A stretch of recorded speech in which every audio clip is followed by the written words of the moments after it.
When Undone started their journey in 2014, they set full focus on design, customization and low prices. The Urban line of watches was loaded with classic elements from the 40s and 50s. Everything from fonts to hands was not necessarily new, but adopted in a professional and convincing fashion. And very affordable thanks to quartz movements. Most watch fans are not strictly against quartz, especially with watches that doesn't show a ticking second hand, but it is seldom seen as the real deal. Now the Hong Kong-based brand is stepping up the game with the first Urban automatic. First, let's go over the basics. We have a case diameter of 40mm, a length lug-to-lug of 47.8 and a thickness of 14mm, including the crystal, which is a sapphire with anti-reflective coating. Lug width is 20.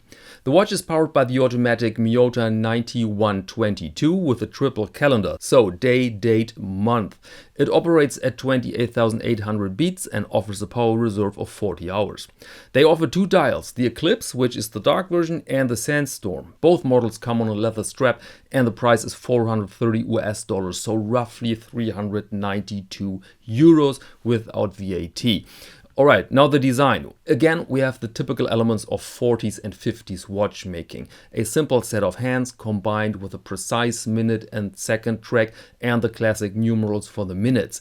You see the date on position 6, the day on the left subdial and the months on the right. At first glance very pure, but when you look closely you might see more advanced elements like that little ridge between minute track and that no man's land executed with a grainy texture.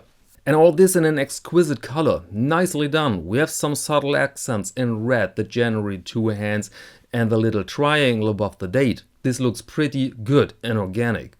The Eclipse repeats this pattern with the ground color, here black and these red accents. Much more impact. I personally see here some Tag Heuer vibes, so certainly a more sportier model than the Sandstorm. And I personally find the Sandstorm much stronger though, but this might be taste. Let me know in the comments please which version you fancy. Now to the case, also very classic. These simple lugs you find on many watches from the 40s to the 60s, for example on older Omega Geneves or Stovers. Bit of Bauhaus to balance the rather opulent dial. But again, not super simple. We have two steps as bezels, high polished. An attention grabber certainly is the onion crown in that rather flat form, and the single pusher, which looks like a mono pusher chronograph, but in fact this is the quick set for the month. Looks unusual? Well, actually it is. Normally you find there a tiny pusher directly in the case that you can manipulate with a ballpoint pen, for example. Why did they opt for this solution now? Not really clear to me. The mechanism behind the traditional ballpoint kind of thing and this one is pretty similar. Both need that hole in the case, and so I assume they did this to add another design element.